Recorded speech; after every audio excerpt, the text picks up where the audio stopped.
Hello everyone, good afternoon. आज है 6 जनवरी। ये वीडियो यूपीपीएससी के एपीएस 2023 के एग्ज़ाम को डेडिकेटेड है, समर्पित है, यानी कि अपर निजी सचिव की परीक्षा।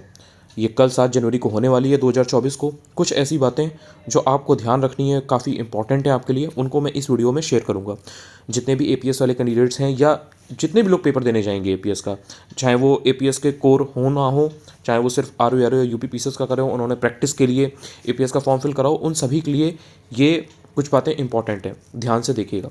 देखिए, सबसे पहले तो सेंटर पर ऑन टाइम अवेलेबल हो जाए। कल सर्दी का सीज़न है, जहाँ कहीं भी आपका सेंटर होगा वहाँ पर कैसा वेदर है, क्या है, बारिश तो नहीं हो रही है, कोहरा है, फॉग है, जो भी चीज़ें हैं, तो ये सारी चीज़ें आपको पहले से आज से प्लान करनी है। काफ़ी कैंडिडेट्स ऐसे भी हैं जिनका सेंटर उनके डिस्ट्रिक्ट में नहीं है, आसपास गया हुआ है, तो they have to travel 100, 200, 250, 300 kilometre उनको ट्रैवल करके जाना है। तो इसलिए जो भी एक बेसिक चीज़ें होती हैं कि आप कहाँ रुकेंगे, कैसे, क्या, खाने से लेकर के सारी चीज़ें, वो आपको मैनेज करनी है। तो आप टाइमली अवेलेबल हो जाएं, बिकॉज 9:30 बजते देर नहीं लगती है आज के टाइम पर।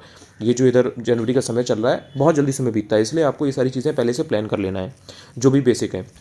दूसरी चीज़ ये है, हेल्थ का सबसे ज़्यादा ध्यान रखना है। अगर ट्रैवल करते टाइम, कम्यूट करते टाइम अगर आपको सर्दी लगती है तो इसका असर आपके एग्ज़ाम पर पड़ेगा। चाहे आपको बाइक से जाना हो या कैब से जाना हो, ट्रेन से जाना हो, बस से जाना हो, कैसे भी जाना हो, आपको ध्यान रखना है कि आप प्रॉपर कवर्ड हों। अपने हेल्थ का ध्यान रखिए। आपने लगातार मेहनत की हुई है, बहुत सारे कैंडिडेट्स ऐसे हैं जिन्होंने एपीएस के लिए 2-3 साल, 4 साल, 5 साल से लगातार तैयारी की हुई है और वो वेट कर रहे थे, इंतज़ार था उन्हें कि एपीएस की वैकेंसी आए एंड वो उसमें अपना बेहतर परफॉर्म कर सकें। तो उनके लिए बहुत ही क्रूशियल डे है, तो इसलिए आपको ध्यान रखना है। जो लोग प्रैक्टिस के इरादे से जा रहे हैं, आर यूपीपीसीएस वाले बेसिकली वो हैं, बट वो प्रैक्टिस के लिए जा रहे हैं, उनको भी हेल्थ का ध्यान रखना है। ऐसा ना हो कि आप प्रैक्टिस के लिए जाएं लेकिन आपके आगे के 10 दिन खराब हो जाएं ड्यू टू हेल्थ, और फिर आपका आर एंड यूपीपीसीएस का पेपर डूब जाए, खराब हो जाए आगे आने वाले समय में, बिकॉज आपकी तबीयत खराब हो गई है। तो इसलिए पढ़ाई को खराब नहीं होने देना है, तो इसलिए हेल्थ को बहुत ध्यान रखिए उसका। फिर बात आती है पेपर मिलने के बाद आपको क्या करना है। देखिए, कुछ ऐसी बेसिक चीज़ें जो आपको हमेशा ध्यान देनी होती हैं। उसमें एक होता है कि सबसे पहले जब आपको जैसे ही पेपर मिलता है तो आपके पास एपीएस के एग्ज़ाम में एनफ समय है। कोई ऐसा नहीं है कि आपको समय नहीं मिलेगा तो आपको बहुत जल्दबाजी में चीज़ों को करना है। आराम से धैर्य के साथ पेपर को अटैम्प्ट करिए, 2 से 5 मिनट स्कैन करिए। बहुत ज़्यादा एकदम से ये नहीं करना है कि आपको पेपर नहीं मिला है उसके पहले आप उसको इधर उधर से खोल के देख रहे हैं, ये वो अननेसेसरी प्रेशर को क्रिएट नहीं करना है। पर्याप्त समय है, पेपर मिल जाए उसके बाद में उसको अच्छे से 2-3 मिनट, 5 मिनट, 10 मिनट आप स्कैन करिए, देखिए कि पेपर कैसा आया हुआ है, जो आपने पढ़ाई की थी, जो टॉपिक्स आपने पढ़े थे, जीएस में कैसे आया हुआ है, हिंदी में कैसा है। और आपको कोई चीज़ नहीं देखनी है, बिल्कुल अच्छे से ठंडे दिमाग के साथ आपको ये चीज़ें देखनी है। उसके बाद में बात आती है कि शुरू किस सब्जेक्ट से करें। देखिए, it depends on your preparation. आपने कौन से सब्जेक्ट को किस तरह से पढ़ा हुआ है, जीएस को, हिंदी को, कंप्यूटर को आपने किस तरह से कितना ध्यान दिया हुआ है, कितना वेटेज आपने उसको पुट किया हुआ है, इसके अकॉर्डिंग होगा कि आप कौन सा सब्जेक्ट पहले करेंगे। फिर भी अगर एक बेसिक, एक जनरल चीज़ की बात करें तो पहले आप हिंदी अटैम्प्ट करिए। हिंदी अटैम्प्ट करने में क्या होगा कि सबसे पहले तो आपको उसमें थोड़ा सा एक्स्ट्रा ध्यान देने की ज़रूरत होती है। तो अगर आप बाद में करेंगे तो कहीं ना कहीं आप उस फ्रेशनेस के साथ पेपर को अटैम्प्ट नहीं कर पाएंगे जो हिंदी के लिए एक्चुअली रिक्वायर्ड है। इसलिए हिंदी को पहले अटैम्प्ट करें, थोड़ा ध्यान, एक्स्ट्रा ध्यान से करें। और ध्यान रखिए कि 50 में से 1 या 2 गलत हो जाए कोई बात नहीं, कायदे में तो वो भी नहीं करने चाहिए, लेकिन ठीक है अगर 1-2 क्वेश्चन गलत बनते ही हैं, पेपर में ही सपोज गलत बनते हैं या फिर आपसे गलत हो जाते हैं, कोई बात नहीं। लेकिन पहले ये प्रयास करिए कि आप हिंदी में मैक्सिमम क्वेश्चंस को सही करें।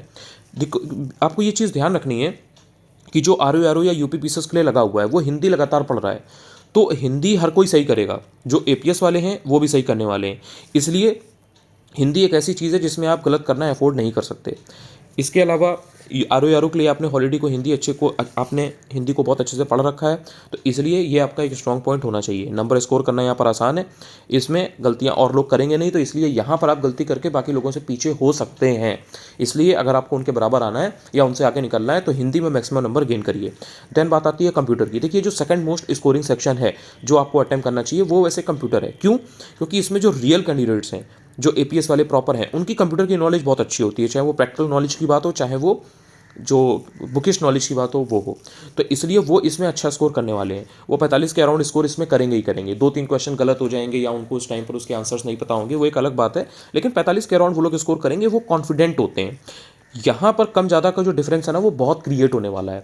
अगर आप आर के हो, यूपीपीसीएस के हो, तो आप जीएस में बढ़त बना सकते हो, हिंदी में बढ़त बना सकते हो, लेकिन आप कंप्यूटर में बढ़त नहीं बना पाओगे, क्योंकि आप कंप्यूटर ऑब्वियसली बहुत ज़्यादा नहीं पढ़ते हो आर एंड यूपीपीसीएस के लिए। तो यहाँ पर बहुत सारे जो एपीएस के कैंडिडेट्स हैं जो परेशान हैं कि अगर आर ओ वाले या यूपी पीसीएस वाले कैंडिडेट्स देंगे तो उससे कट ऑफ हाई हो जाएगी, देन उनके लिए जो चांस है वो कहीं ना कहीं टफ होगा। देखिए, बहुत ही एक आपको नॉर्मल बात बता रहा हूँ, कितना भी आप लोगों को बताओ या समथिंग, प्रैक्टिस के लिए बहुत सारे ऐसे कैंडिडेट्स पेपर देंगे जिनको शॉर्ट हैंड नहीं आती है, इसमें कोई दो राय नहीं है। आप उनको बताओ ना बताओ, वो देंगे, एंड वो ठीक है। मतलब किसी को आप ये नहीं कह सकते कि आप मत दो। कई बार कुछ लोग होते हैं उनको ये चीज़ लगती है तो वो खुद से ही नहीं जाएंगे कि अरे कोई मतलब नहीं है जब शॉर्ट हैंड नहीं आती है, लेकिन बाकी लोग प्रैक्टिस के लिए जाएंगे, एंड मतलब ठीक है, उसमें आप कुछ नहीं कर सकते। उनको आर ओ यूपी पीसीएस देना है तो वो एक प्रैक्टिस के लिए कल का पेपर देंगे। लेकिन जितने भी एपीएस वाले हैं उनको इस चीज़ को देखने के बाद परेशान नहीं होना है, क्योंकि आप कंप्यूटर में अच्छा करेंगे, हिंदी में अच्छा करेंगे, वो लोग जीएस में अच्छा करेंगे, हिंदी में अच्छा करेंगे। कंप्यूटर में वो आपसे आगे नहीं निकल सकते, जीएस में आप उनसे आगे नहीं निकल सकते। ये एक नॉर्मल चीज़ है। मतलब मैं ये नहीं कह रहा हूँ कि हर कैंडिडेट के साथ ऐसा होगा, ये एक जो जनरल चीज़ होती है ना, ये वो है, ये जनरलाइजेशन है। तो इसलिए आपको ये नहीं सोचना है कि जीएस में आप उनसे आगे नहीं निकल सकते हो तो वो लोग मतलब कम अगर अटैम्प्ट करेंगे या पेपर देने कम आएंगे तो आपके लिए ज़्यादा चांस अच्छा होगा। आपको ये फोकस करना है कि आप कंप्यूटर बहुत अच्छा कर ले जाओ, हिंदी बहुत अच्छा कर ले जाओ, और जीएस में एवरेज नंबर ले आओ। क्योंकि जितने भी नॉन हैं एपीएस वाले कैंडिडेट्स, वो कहीं ना कहीं हिंदी में बढ़त बनाएंगे और जीएस में वो प्रयास करेंगे, लेकिन जीएस मोर और लेस एवरेज होती है, एवरेज ही होती है। तो इसलिए आपको बहुत ज़्यादा परेशान नहीं होना है। कम ज़्यादा का डिफरेंस कंप्यूटर ऑब्वियसली बनाएगा। जीएस में सभी के लिए एक एवरेज है। ऐसा नहीं है कि जो आर या यूपी पीसीएस का कर रहे हैं तो वो 50 में से 40 के ऊपर स्कोर कर लेगा हर व्यक्ति। जिनकी जीएस एक्सेप्शनली गुड है वो ऑब्वियसली 40+ सही करके आएंगे, या 38-37 उनके आएंगे। लेकिन मोर और लेस 30 से 35 के बीच में ये नंबर रहने वाला है। 35 के आसपास एक डिसेंट नंबर है। अगर आपकी जीएस बहुत अच्छी नहीं है, ये मैं बात कर रहा हूँ उनके बारे में जो एपीएस वाले हैं, एपीएस के कोर एकदम कैंडिडेट्स हैं, तो उनके लिए 25 से 30 एक एवरेज नंबर हो सकता है और बहुत बढ़िया नंबर हो सकता है। ये मैं तब बात कर रहा हूँ जब पेपर एक ईजी टू मॉडरेट टाइप का आता है, तो 35-37 के आसपास नंबर एक ठीक ठाक है। अगर पेपर टफ आता है तो हो सकता है कि ये 20 से 25 के आसपास भी हो जाए, वरना 30 से 35 आप एक मान सकते हो। अगर पेपर बिल्कुल ईजी आता है तो फिर 40 के ऊपर ऑलमोस्ट हर व्यक्ति सही करेगा। जैसे आपने देखा होगा पहले वन लाइनर टाइप के क्वेश्चंस कई एग्जाम्स में आते थे, तो उसमें फिर बहुत ज़्यादा कट ऑफ आई जाती थी, लेकिन उसमें भी अगर 50 नंबर का भी आ रहा है तो 50 में से 40+ होता था, 50 में से 45+ नहीं होता था। सो आई होप कि आप ये चीज़ समझ पा रहे होगे कि आपको जीएस में एवरेज लाना है। बहुत ज़्यादा आप बेहतर नहीं कर पाओगे, और उसका आपको लोड नहीं लेना है। जो आपको अपनी बढ़त बनानी है, जो लीड मेंटेन करनी है, वो कंप्यूटर और हिंदी में है। तो वहाँ से आपका रिजल्ट डिसाइड होने वाला है। हिंदी में आप ट्राई करिए फाइनली कि आप 45+ स्कोर करें, कंप्यूटर में आप 40+ का एम रखिए, जीएस में आप ट्राई करिए कि आप 30+ तक ले आएँ। अब ये एक आप थोड़ा सा माइंड मैप बना के जा सकते हो। अब ये हार्ड एंड फास्ट रूल नहीं है। नोबडी नोज कि कल पेपर कैसा आने वाला है। हो सकता है हिंदी बहुत टफ आ जाए, हो सकता है कंप्यूटर बहुत टफ आ जाए, हो सकता है जीएस बहुत टफ आ जाए, हो सकता है तीनों पेपर बहुत ईजी आ जाए। तो इसमें ये सारी चीज़ें फिर आपको एग्जाम में पेपर मिलने के बाद कैलिब्रेट करनी है, एडजस्ट करनी है। ऐसा नहीं है कि ये पहली और आखिरी चीज़ हो गई, लेकिन इस तरीके से अगर आप अपनी एक माइंड मैपिंग करके जाओगे तो आपको शॉक नहीं लगेगा। आपके दिमाग में एक खाका तैयार होगा, एक रोड मैप तैयार होगा कि अच्छा ठीक है, मुझे इस तरह से इन सब्जेक्ट्स में लीड बनानी है। और ये जो प्रिपरेशन आपने कर रखी है उसके अकॉर्डिंग डिपेंड करता है। हो सकता है किसी ने कंप्यूटर बहुत अच्छा ना पढ़ा हो बट उसकी जीएस और हिंदी बहुत अच्छी हो, किसी ने हिंदी को तैयार ना किया हो बट उसने कंप्यूटर और जीएस को अच्छा तैयार किया हो। तो ये आपको अपने हिसाब से एडजस्ट करना है। दूसरी चीज़ ये है कि देखिए टाइम इनफ है, तो इसमें जल्दबाजी ना करिएगा कि आप बहुत जल्दी जल्दी क्वेश्चंस को देख रहे हैं। आराम से टाइम लीजिए, स्पेशली हिंदी में बारीकी से सारी चीज़ों को देखिए कि कहीं पर जो भी आपकी चीज़ें आ रही हैं, जैसे मुहावरे हैं, लोकोक्ति हैं, तो उनमें कई बार आपको कन्फ्यूजन क्रिएट होगा, लेकिन आपको टाइम लेकर के करना है। कंप्यूटर में भी आपके पास कोई ऐसा नहीं है कि आपको बहुत जल्दी जल्दी सारी चीज़ें करनी है। प्रॉपर थिंक करिए एंड देन उसके बाद आंसर करिए। जीएस में हाँ ये चीज़ है कि आपको आता है तो आता है, नहीं आता है तो नहीं आता है, लेकिन जो कुछ क्वेश्चंस कॉन्सेप्चुअल हैं उसमें आप थोड़ा सा अपना दिमाग लगा करके आंसर निकालने की तरफ जा सकते हो। आपको ये ध्यान रखना है कि आपको भले ही आपने कोई चीज़ पढ़ी हो, आपको एग्जैक्ट याद ना आ रही हो, लेकिन ओवर द पीरियड जो भी आपने पढ़ाई की है आपको ध्यान रखना है कि आपको उसको यूज़ करके आना है। सिलेक्शन हो ना हो ये आपके हाथ में नहीं है। जो आपने मेहनत की है उसको पेपर पर उतारना वो आपके हाथ में डेफिनेटली है, और ये आपको करना चाहिए। ये आपका धर्म बनता है, आपकी ड्यूटी है, आपका कर्तव्य है कि अगर आपने पढ़ाई की है 2 महीने 3 महीने या 2 साल से आप तैयारी कर रहे हैं, तो एपीएस के पेपर में जो भी आपने अभी तक नॉलेज गेन की है, एक्यूमुलेट किया हुआ है, उस ज्ञान को आप ओएमआर में फिल करके आएँ। ऐसा नहीं होना चाहिए कि आपने सिली मिस्टेक्स कर दी, आपसे ब्लंडर हो रही हैं, आपको क्वेश्चंस आते थे लेकिन आप अटेम्प्ट नहीं कर पाए, आपने एक क्वेश्चन को 10-20-30 सेकंड या 1 मिनट से ज़्यादा टाइम दे दिया, आप एक क्वेश्चन की वजह से आपने जो 4 ईजी क्वेश्चन थे उनको गलत कर दिया। तो ये नहीं करना है।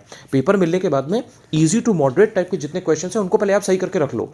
That will give you confidence, आपकी जो एनर्जी है वो बूस्ट करेगा, वो आपको एक एक्साइटमेंट आएगी पेपर को लेकर के कि हाँ आपका हो सकता है, आप अच्छा जा रहे हो। एंड देन उसके बाद में जो टफ क्वेश्चन हैं, डिफिकल्ट क्वेश्चन है, उसमें you have to see, you have to analyse कि आप यहाँ पे कितना बेटर कर सकते हो। असली कट ऑफ हिंदी कंप्यूटर वाले बनाएंगे, सिर्फ एपीएस वालों के लिए जीएस एक एवरेज रहती है, लेकिन उनको इस चीज़ से परेशान नहीं होना है। नॉन एपीएस वाले हैं, जीएस में थोड़ा अच्छा करने का वो प्रयास डेफिनेटली करेंगे, प्रैक्टिस भी करेंगे वो उनके अपने लिए, आरयू एंड यूपी पीसीएस के लिए। लास्ट में ऑल द बेस्ट एवरीवन।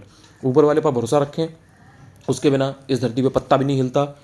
खुद की पढ़ाई पर फोकस रखें, खुद की पढ़ाई पर भरोसा रखें, क्योंकि आपने पढ़ाई की है तो उसका रिजल्ट आपको मिलेगा। अपने माता पिता का, बड़े बुजुर्गों का आशीर्वाद लेकर के घर से निकलें। ध्यान रखें। Thank you so much.